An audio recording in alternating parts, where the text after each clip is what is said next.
নমস্কার বন্ধুরা, চলে এসেছি ২ শালিকের নতুন একটি আপডেট নিয়ে। আজকের গল্পের শুরুতেই আপনারা দেখতে পাবেন দেবাকে পুলিশরা ধরে নিয়ে যায় এবং সেই মুহূর্তে তাদেরকে আটকানোর জন্য পুষ্পা মাসি সেখানে চলে আসে। বলে যে যদি কারণ না জানতে দেন তাহলে আমরা কিন্তু আপনাদেরকে যেতে দেব না। এরপর পুলিশ বলেন যে এখানে কি গুন্ডামি হচ্ছে। এরপর বলে যে অভিযোগ যদি নাই থাকে তাহলে একে ধরে নিয়ে যাব কেন, আমাদের কাজটা করতে দিন। এরপর পুষ্পা মাসিকে ওই পুলিশরা ধাক্কা মেরে দূরে সরিয়ে দেয়। আর তখন এটা দেখে দেবা ভীষণ রেগে যায়। দেবা সেই পুলিশ অফিসারের কলারে গিয়ে ধরে ফেলে এবং বলে যে যে বস্তির লোকেদের গায়ে যেন আর একবারও হাত না ওঠে, তোমাদের এই লোককে বলে দাও। এরপর পুলিশের গায়ে যখন হাত দিয়েছে তখন সেই অফিসার রেগে যায়, বলে যে তুই এটা কিন্তু ঠিক করলি না, তোকে আগে থানায় নিয়ে যাই, তারপর তোকে দেখাবো খাতা খুলে এর সাজা কি হতে পারে। এরপর দেবাকে নিয়ে পুলিশরা চলে যায়। এইদিকে সমতার মা কল্পনা মাসের কান ভাগাতে লাগে, বলে যে ও লক্ষ্মী মেয়ে ঘর এনেছে তো তাই ফুলসজ্জার দিনই ঘর ভাঙছে, আর যদি লক্ষ্মী মেয়ে হতো তাহলে ঘরটা জোড়া লাগতো। এরপর এই কথাটা শুনে পুষ্পা মাসি রেগে যায়, বলে যে তুমি কাকে অলক্ষ্মী বলছো, নিজের জ্বালা মেটাতে যা খুশি তাই বলছো তাই না। এরপর কল্পনা মাসি বলে ও ভুল কি বলেছে, ও তো অলক্ষ্মী। এরপর আখি বলে যে মোটেও আমি অলক্ষ্মী নই, আমি আমার সংসার আবার জোড়া লাগাবো, আর সেটার শুরু আমি আজকে থেকেই করব। এরপর ঝিলিকের বাবা বলে যে এখন আর কি করবে মা, কাল সকালে আমরা সবাই মিলে থানায় যাব। এরপর আখি বলে না বাবা, কাল সকাল পর্যন্ত আমি অপেক্ষা করতে পারবো না, আমি এক্ষুনি দেবার কাছে যাব আর ওকে এক্ষুনি ছাড়িয়ে নিয়ে আনবো। এরপর পল্টুদা বলে ঝিলিক তোর সঙ্গে আমিও যাব। তখন ঝিলিকের বাবাও বলে আমিও যাব। তখন পুষ্পা মাসি আর বাকিরাও যাবে। এই সময় চারানা বলে যে আমিও যাব। তখন চারানাকে ঝিলিকের বাবা বলে তুমি তো ছোট, তাই তোমাদের ওখানে যাওয়া ঠিক হবে না। এরপর বস্তির সবাই বলে যে আমরাও যাব, আমরা ঝিলিকের পাশে আছি। তারা সবাই যেতে রাজি হয়। এরপর এইদিকে আখি ঝিলিককে ফোন করলে ঝিলিককে কোথাও ফোনে পাওয়া যাচ্ছিল না, তার ফোনটা অফ বলছিল। এরপর তখনই কল্পনা মাসি এসে বলে যে তোদের সাথে আমিও যাব থানায়। এরপর তারা সবাই রাজি হয়। তখন চারানা বলে যে আমিও যাব তোমাদের সঙ্গে। দেবা দাদা শুধু আমার দাদা নয়, আমাকে ছোটবেলা থেকে মানুষ করেছে ঠিক আমার বাবার মতো, তাই আমি আজকে দেবাদার ছেলে হয়ে যাব। এরপর তারা সবাই থানায় যায়। এইদিকে দেখা যায় দেবাকে অন্য একটা জায়গায় নিয়ে যাওয়া হয়। তখন দেবা বলে যে আমাকে এখানে কেন নিয়ে এলেন, এটা কোন জায়গা, কোথায় নিয়ে যাচ্ছেন। এরপর সেই পুলিশ অফিসার বলে যে তুই তখন কি বললি, তুই তখন বেশি রোয়াব দেখাচ্ছিলিস তাই না, এখন তোকে আমি ঠান্ডা খাওয়াবো। পুলিশের কলারে হাত দেওয়া তাই না, এখন তুই বুঝবি। এরপর দেবাকে দুজন কনস্টেবল সেখানে নিয়ে যায় একটা জায়গায়। এবার এইদিকে দেখা যায় যে সেই পুলিশ অফিসার মিস্টার কাঞ্জিলালকে ফোন করে জানায় যে আমরা তুলে নিয়েছি। তখন পিয়ারকে বলে যে তাহলে কাজটা হয়ে গেছে। তখন পুলিশ বলেন হ্যাঁ স্যার, কাজটা হয়ে গেছে, এখন শুধু ওই তো একটু ঠান্ডা খাওয়াচ্ছি, আপনি না হয় একটু ঢেকুর তোলার আওয়াজটা শুনুন। এর পরের মুহূর্তে শোনা যায় যে দেবাকে হয়তো তারা মারছে সেই পুলিশরা, আর দেবা জোর জোর করে চিৎকার করছিল। আর এই আওয়াজগুলো শুনে পিয়ারকে খুব খুশি হচ্ছিল। তখন সেই পুলিশ বলে যে কি স্যার শুনলেন তো। তখন পিয়ারকে বলে হ্যাঁ খুব সুন্দর খুব সুন্দর, বড়দিনে তুমি একটা বড় খবর দিয়েছো, তাই বড়দিনের কেকটা আজকে রাতটাই না হয় থাক, কালকে সকালে পাঠিয়ে দেব। বড় একটা অ্যামাউন্টে তোমার ব্যাংক অ্যাকাউন্টে বড় একটা কেক চলে যাবে। এরপর পিয়ারকে সে পুলিশটা থ্যাংক ইউ জানায়। পরের মুহূর্তে দেখা যায় দেবাকে জেলে নিয়ে যাওয়া হয়। তখন দেবাকে বলে যে ওইভাবে তুই কি দেখছিস, তুই ওভাবে তাকাস না, কিন্তু সবেই মাত্র তোকে পেটাতে পেটাতে আমার এই পুলিশ দুটো হাঁপিয়ে গেছে, এখন তো আমার পকেট থেকে ওদেরকে চা টিফিন এসব করাতে হবে।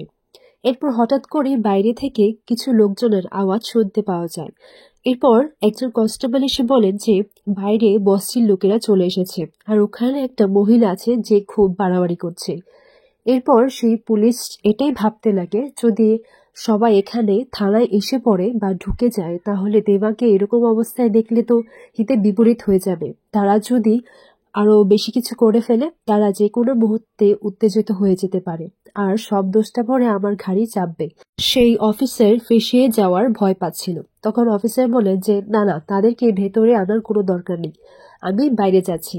এরপর সেই পুলিশ অফিসার সবাইকে নিয়ে বাইরে চলে যায় এবং বাইরে গিয়ে এত লোকজনকে দেখে বলে, কি হলো, তোমরা কি এখানে দুর্গাপুজোর প্যান্ডেলে এসেছো যে এত রাত বাজিয়ে থানায় এসেছো?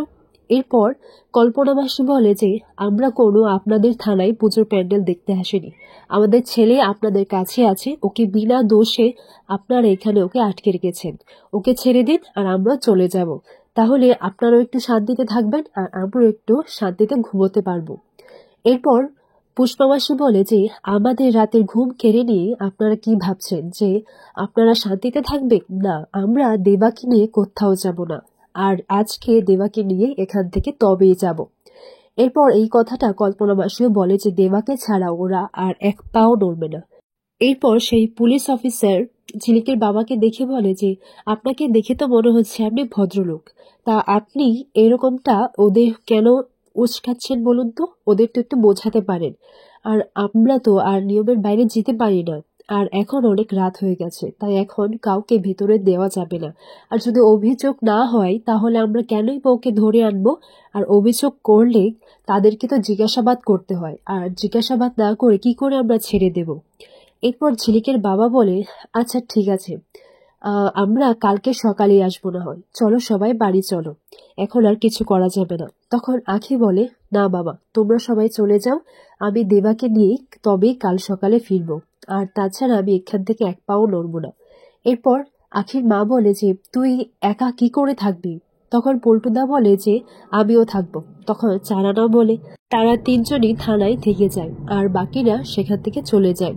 এরপর দেখা যায় অনেক রাত হয়ে যাওয়ায় পল্টুদা আর চারানা একটা বসার জায়গায় শুয়ে পড়ে, আর এইদিকে আখি ঝিলিককে ফোনে খোঁজার চেষ্টা করছিল কিন্তু কিছুতেই ফোনে পাচ্ছিল না। তাই আখি ঝিলিকের জন্য মেসেজ রেখে দিয়েছিল, মেসেজ করে দেয় যে খুব বিপদে আছে দেবা, ওকে বাঁচাও, ওকে পুলিশরা ধরে নিয়ে গেছে থানায়।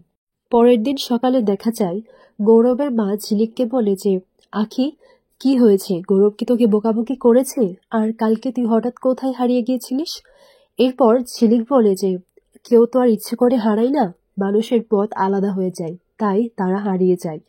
এরপর গৌরবের মা বলে যে আর কোথাও কিন্তু হারাবি না। এরপর ঝিলিক বলে যে আমি খারাপ তাই না? তখন গৌরবের মা বলে এরকমটা কেন বলছিস? যদি তুই খারাপ হতিস তাহলে আমি কি তোরকে নিজের ছেলের বউ করতাম?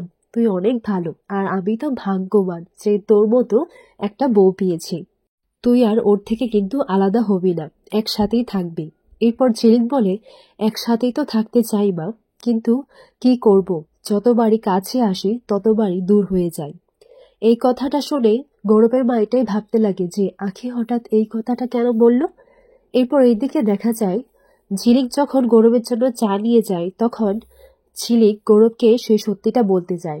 গৌরব চায়ের কাপটা ফেলে দিয়ে ঝিলিককে কথা শোনাতে লাগে, বলে যে আর কোনো মিথ্যে ট্রিক্স আর কাজ করবে না, আমি তোমাকে ভরসা করি না, তুমি শুরু থেকেই ভুল ছিলে। এরপর ঝিলিক বলে যে আমি ভুল নয়, এটা আপনিও একদিন জানতে পারবেন। গৌরব বলে কিন্তু তার আগে সবটাই শেষ হয়ে যাবে। ঝিলিক বলে আমি আপনার স্ত্রী, আপনি চান বা না চান আপনাকে সুরক্ষা করার আর আপনাকে ভালো রাখার দায়িত্বটা আমার, আর সেই দায়িত্বটা আমি করব। এরপর গৌরব সেখান থেকে চলে যায়। গৌরব চলে যাওয়ার পর ঝিলিক একা একাই বলতে লাগে আমি আপনার, আখির, দেবার সবার ভালো থাকার ব্যবস্থা করে যাব, আপনার জীবনেও সব ঠিক করে আমি আপনার জীবন থেকে দূরে সরে যাব। আগামী পর্বে দেখা যায় যে গৌরব দেবার সঙ্গে দেখা করতে গেছে থানায় এবং গৌরব বলে যে ওর সাথে আমার রক্তের সম্পর্ক আছে।